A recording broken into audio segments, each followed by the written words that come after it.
guys, you are watching the BellaNetworking Facebook Live show, and today is Monday 12:15 and I host a weekly Monday show. I'm so honoured today because I've got a trio, the three amigos almost, and we're going to be talking about cash is king, how to raise finance and funding for your business in 2008, and what's the role of the accountant. How can your accountant really help you grow your business? So without further ado, I'd like to introduce my two guests. So Janice, if you'd like to start. Hi, good afternoon. So my name is Janice Beckles and I'm the CEO of B Consultancy and also Leap Academy. I help my clients to extend their reach. So I work with small businesses and also organisations providing enterprise support. So helping people achieve their goals and start, scale and grow their businesses. And I've been in business for almost 15 years now. So good afternoon. Fantastic. Over to Eben. Hi, I'm Eben Efriye and coming from TLE's Accountancy. TLE's Accountancy actually was established not just to crunch numbers, because there are a lot of traditional accountants everywhere. But our aim is to help our client business grow. So we help our client to grow their business and not just to crunch the numbers. Excellent. I like that. Not just the standard suited up accountant. Yes. You add that value. Exactly. I think that's very much needed. Exactly. And it is correct, you are accountant for Janice. Yes. Yeah. Yes, So please. how did you guys get introduced or know each other? It was via networking. Exactly. Okay. Yeah. That's Yeah, what I like to via hear. Networking works. Fantastic. Networking works. It really works. Yes. Yeah. And so Janice, when did you start your business? I officially I launched in 2004, but I started test trading in 2003. Oh, great. Wow, that's ages. Yeah. So I know you're an award winning. Tell me about some of the awards that you've won. So the very first award that I won was for my business plan, and it was a project called Her Business. Okay. So I won the Best Business Award. Wow. After that, I won a scholarship to go to America, to go to Babson College, where we studied enterprise. We did a mini MBA. MBA, yeah, it was an MBA, absolutely. And then recently it was the BE Mogul. Oh, that's fantastic. That's lovely. So, winning an award for creating and writing a business plan, which means you must be awesome and a whiz at business plan and writing a business plan. I would say somewhat.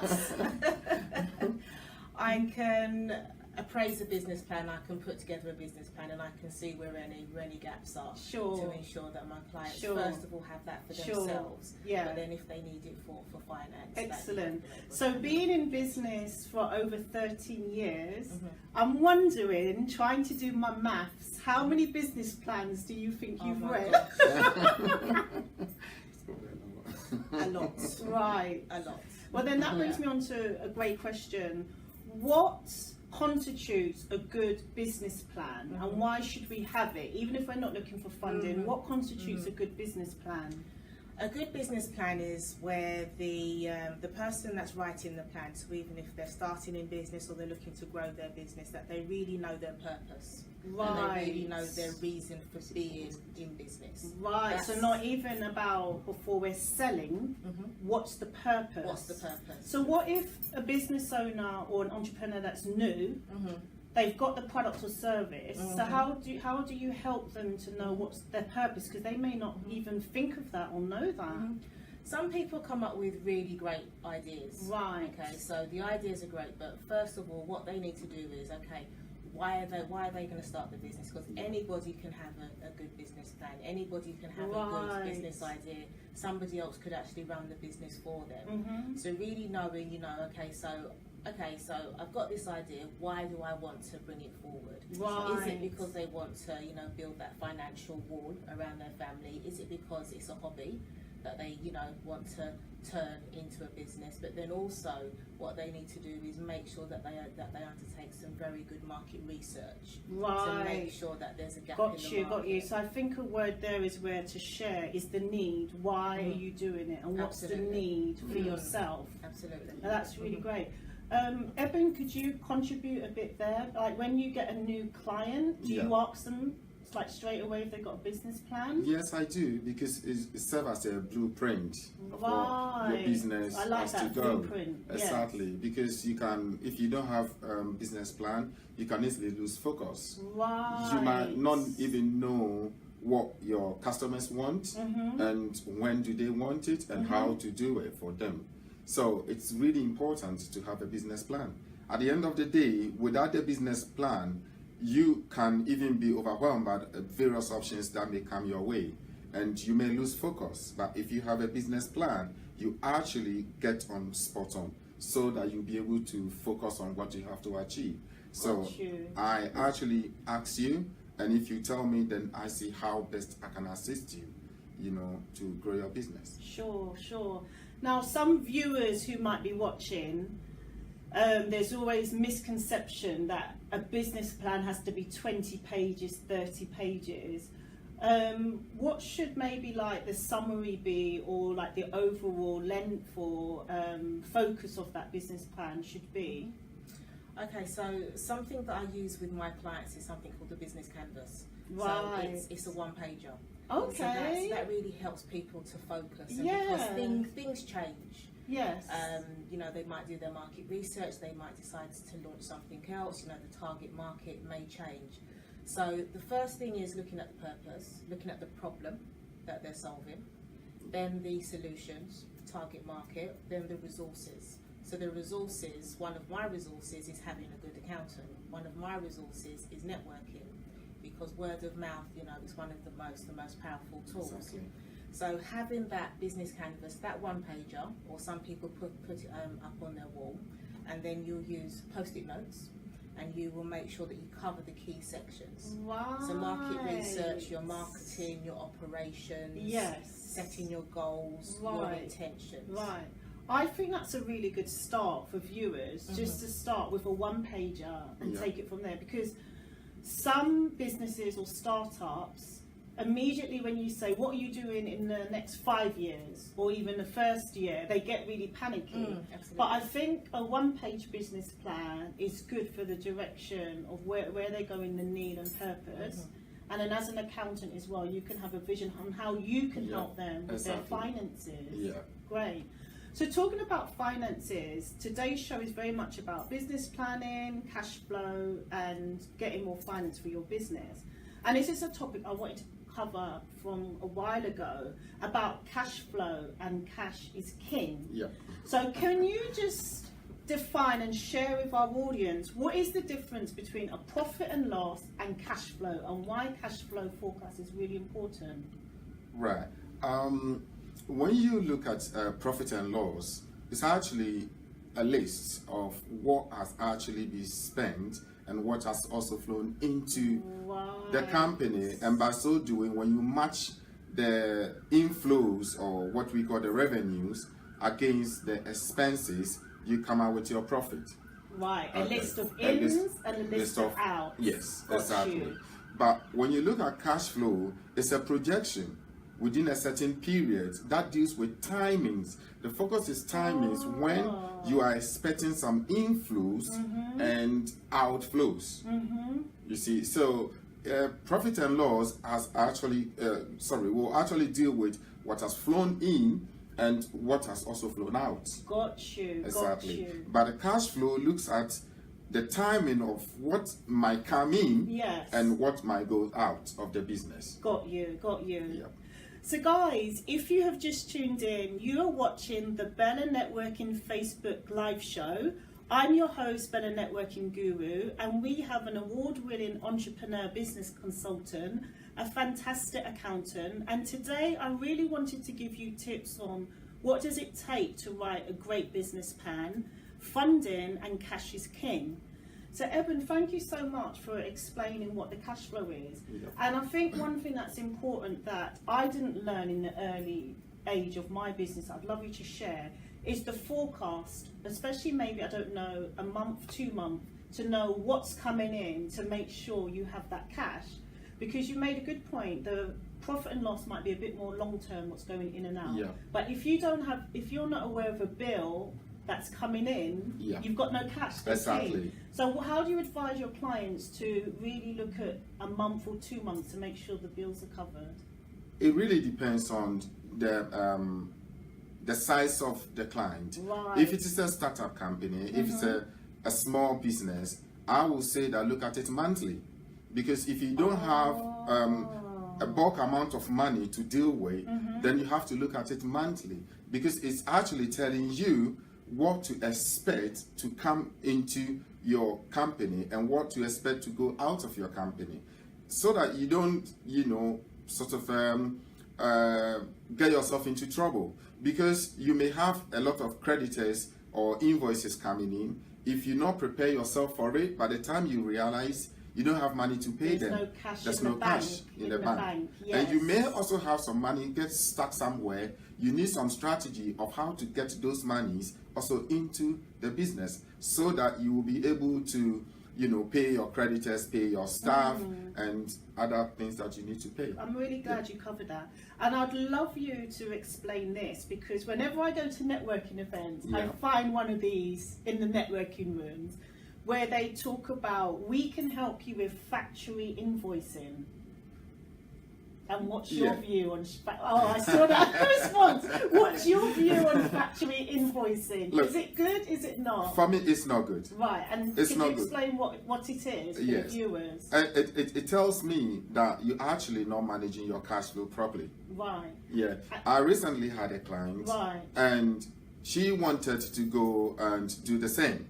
And I told her, why do you want to do that? If I look at your sales, you're making a lot of sales.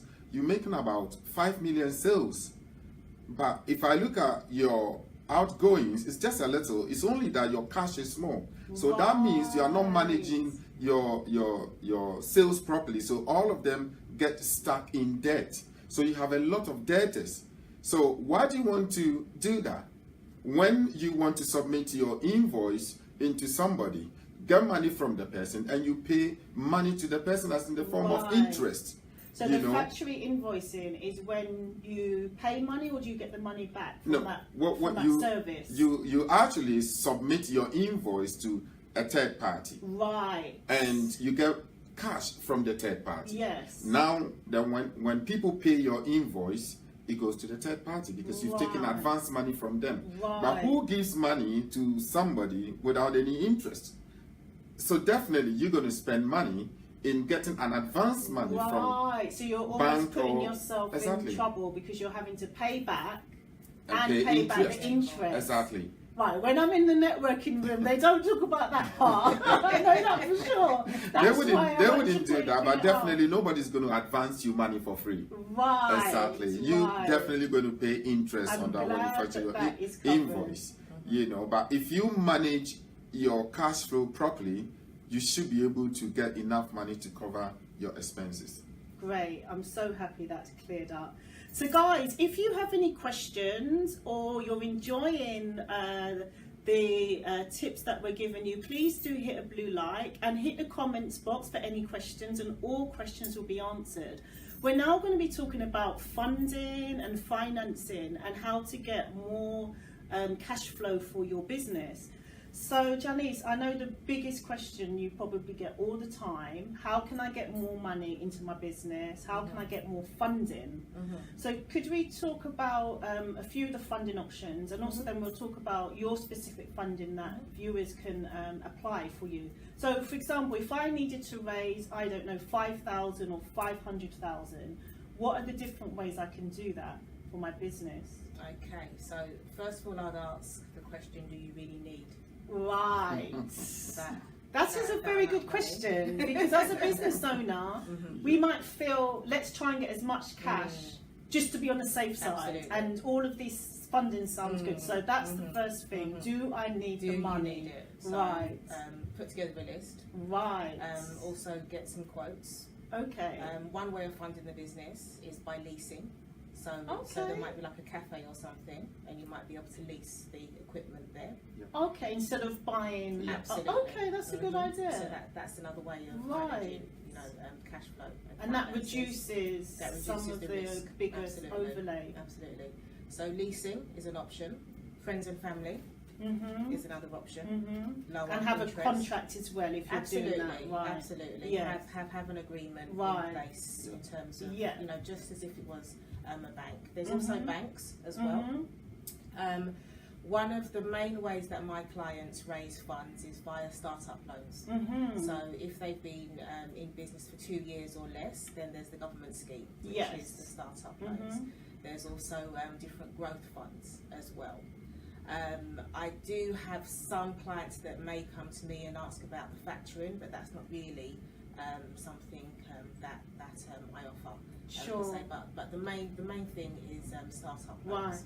So I would imagine the biggest question with the startup loan is, how do I know I'll be accepted or qualified for the startup loan? So I would imagine, okay, do I have to show I'm making a lot of money past in my business, or what does my business have to look like to be accepted? Okay. So if it's a business that's completely new, completely fresh, regardless, they're going to do a credit check. Right. So you need to make sure that before people come to me, I just say, okay, do a credit check and just make sure that everything's in right. order. Got you. Ideally, you shouldn't really be owing more than £5,000.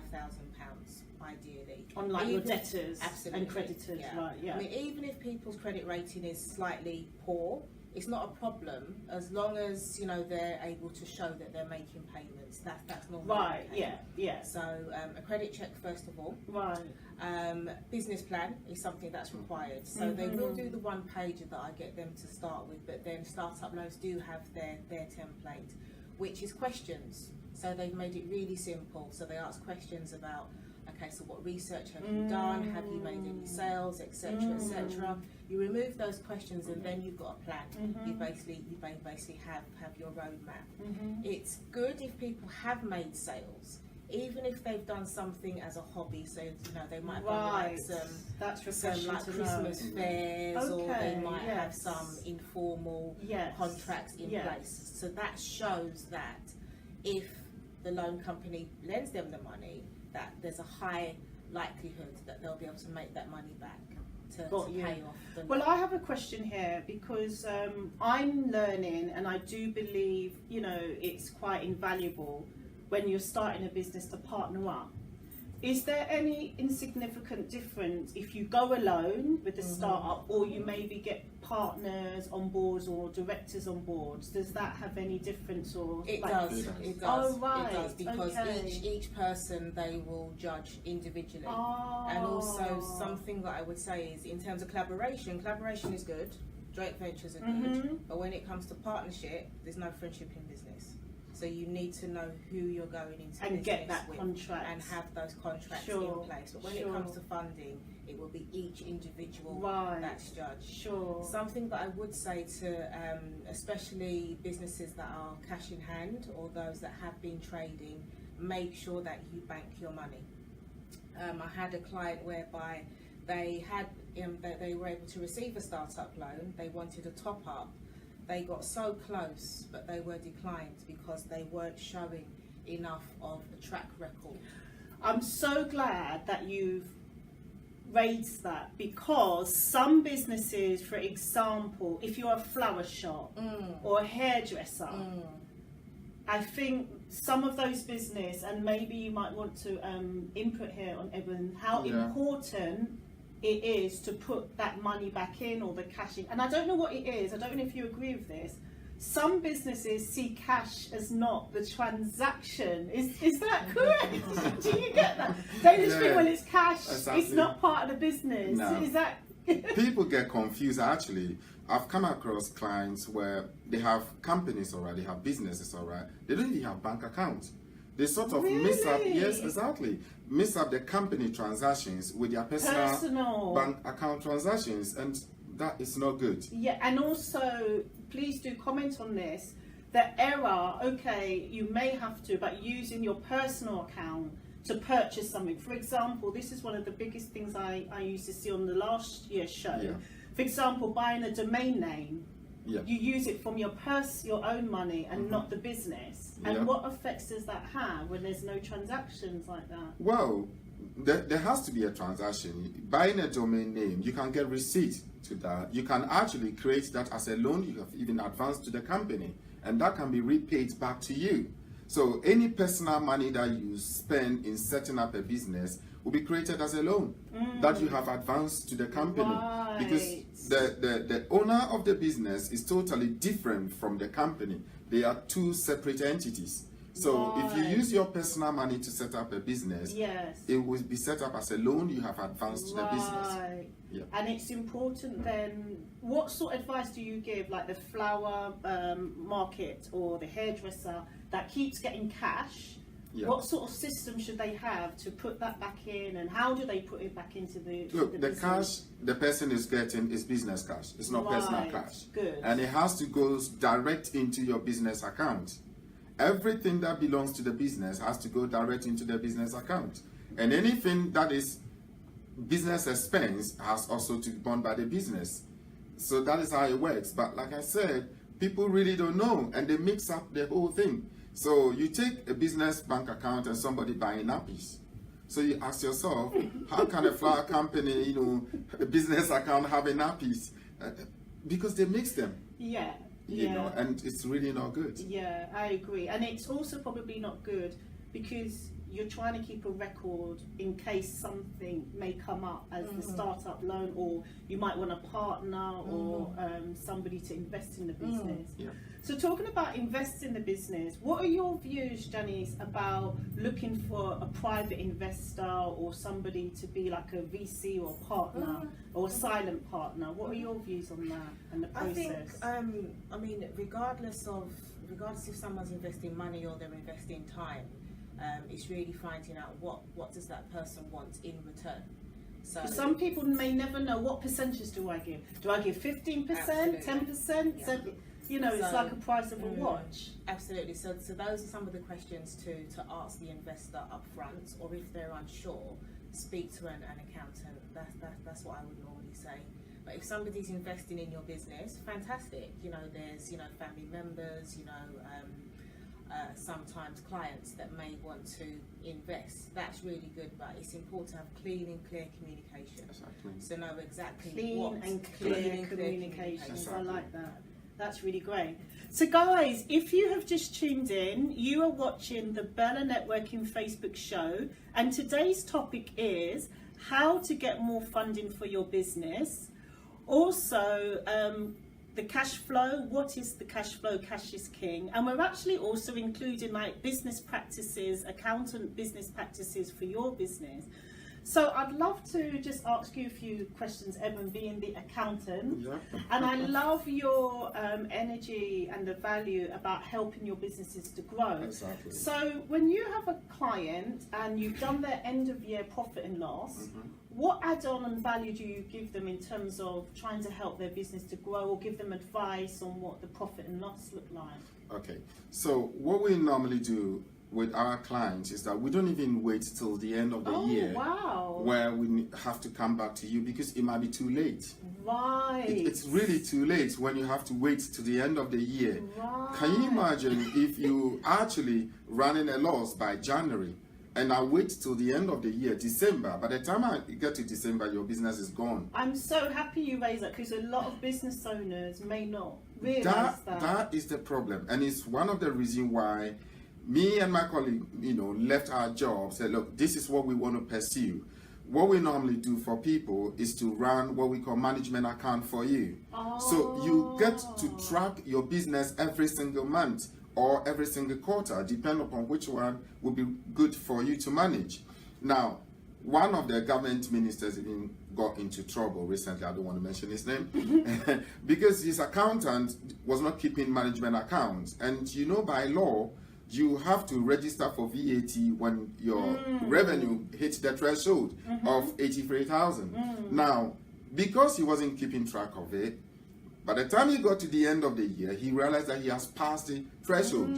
So he got into trouble with HMRC of not registering for VAT. So when you have a management account, you actually keep track of your sales and you keep track of your expenses. You are able to compare like for like transactions. For instance, if your telephone or maybe your electricity bill was £100, pounds last month, and this month is £500, you're going to sit down and say, hang on, what happened? And you're there to also prompt and ask the Exactly. questions. Why are this fluctuating? Why is it fluctuating? Why? Is it because I keep on leaving the gadgets on before I close? Why Is it? So you'll be it's able money. to. Money It's money. is being wasted. Exactly. Got So you'll be you. able to compare and contrast your figures, and you'll be able to know how to deal with it. So what we normally do is that every quarter we visit our clients. Wow. And we advise them based on their management account what Okay. we think will be best to help them. Excellent. That's really, really great. That's really, really great. So guys, if you have any questions there, please do hit the comments box. I have a question about VAT. Okay. And there's so many different myths with VAT. So imagine I'm a startup, I don't know, I'm a website designer. Do I start my business being VAT, or do I wait to the 83,000 rule? What is the common rule for VAT? Yeah, you is don't there? register when you just start a business because you Right. don't even know your sales. Now the rule says that if you look at your figures and you think that within the next 12 months you're gonna hit the threshold of your sales, up to 83,000, then you have to register. However, if you think that you're not going to hit, but you're still spending money on VAT because your VAT inputs, the things that you buy, they call VAT. You can Yes. voluntarily register for VAT. You can voluntarily register for VAT when you think you're going to be, hitting a certain limit. But then you can't just voluntarily register for VAT when you're not going to have VAT output. There has to be some amount of VAT output and some amount of VAT input so that you will be able to collect the money that you think is due to you. Without any VAT output, you can't just register. Right, I'm so glad you've cleared that up. Guys, if you're tuned in, you are watching the BellaNetworking TV show, and I'm joined by award-winning business consultant and a very modern, I must say, accountant. And we're now going to discuss what my two guests have in store for 2018. So back to you, Evan, for 2018, because I know you started your business when? Just last year? Last year, Officially, yeah. great. So what do you have installed for 2018? Yeah, through experience of the clients that we've come out with, we've realized that most of our clients, businesses, they just go into business without really having cash flow, without really having business plan, no management account. Especially, I really want to hammer on management accounts because sometimes you may have even products that you're dealing with. Some of them might be cash cows, some of them might be problem child, some of them might be dogs, some of them might be stars. The Boston Matrix. Exactly. So some of them, they are actually giving you money. Some of them, they are wasting your money away. So by having management account, you will be in a position to know, I need to discontinue this product. I need to milk this product because it's giving me so much of revenue. This product, if I'm able to invest in, even though it's a star now, it will become a cash cow tomorrow. Good. So we try to look at all these. In 2018, we want to focus on people whose businesses are struggling and try to help them come out of those kind of situations. So really focus on the struggling businesses of your client to help them to put them back in great fire. Fantastic. And over to you, Janice, because I know you've got some projects lined up. What do you have coming up? So for 2018, we are an accredited centre for the Institute of Leadership and Management. So we have a number of enterprise courses that we're running. Okay. Accredited and non-accredited. Sure. So the first courses actually start next week. And what's the name of the course? It's the level 2 and level 3 in enterprise and entrepreneurship. Right. And people can subscribe and register to they come on can this subscribe call. and register, absolutely. Right. And they'll also get complimentary membership with the ILM as And well. do you want to say your website? I'll put it in the bio. Where they Absolutely. can get that. So if you go to beconsultancy.co.uk, and also if you go to Leap Academy as Sure, well. Or I'll you can put that in the connect with me bio. on Facebook. Oh, that's Yeah. excellent. And where are these courses held? They'll be in East London. East London. And also Central London. Okay, as well. excellent. That's really central. So, guys, before I wrap up the show, and thank you so much for being a guest, it's been very enjoyable and educational. I always allow a guest to ask me a networking question. So as Janice has been on the show before, I'll put you in the spotlight, Evan, Right. to ask me a question. So I'm not sure what you're going to ask, but over to you. Yeah, I'll pop for something. I know you are a network guru. Not everybody knows networking. Even if people know networking, they don't know the advantage, what they can actually get from networking. So could you tell us, those of us probably we don't have time to be part of networking, what probably we need to do, and the benefits that we may get by being part of the Sure. network? Thank you so much for that question. You've highlighted something there that is the most important thing that business owners and entrepreneurs miss. Yeah. Time. Exactly. Okay? So I always say never ever compare yourself with another business owner or somebody else, Yeah. looking at how much time they spend networking and yourself. The reason is you're just going to sabotage yourself and forever saying, I'm not doing enough networking, I need to network more. So let's stop that. What you need to do is look at your own business and your own industry, because every business and industry is different. It's a bit like a business plan. No Exactly. two business plans are going to be the same. And when I work with clients, the very first thing I do is look at their available hours per week, per day. And from that, I can then calculate this is the amount of networking events you should attend per day or per week or per month. So that it's a bit like a forecast, what we've been talking about. And you stick to that. And then you know you're in with your quota. But just like Evan said about the management accountancy, it's also my job to then analyse, okay, let's look at your first quarter, the events that you went to, were they good, what's the results? Should we tweak it a bit? Should we change the networking event you're going to? So the number one thing, as you said, which is so important, is time. And then you start from there. Yeah, Okay. Definitely. Thank you. Oh, That's you're good. welcome. So you have been watching the BellaNetworking Facebook show, and today's guests have been Janice Beckles. and I will add the bios and links at the bottom of the Facebook live show. And guys, I'm here every Monday 12:15, and please do hit the blue lights if you've been watching, and also please write a comment.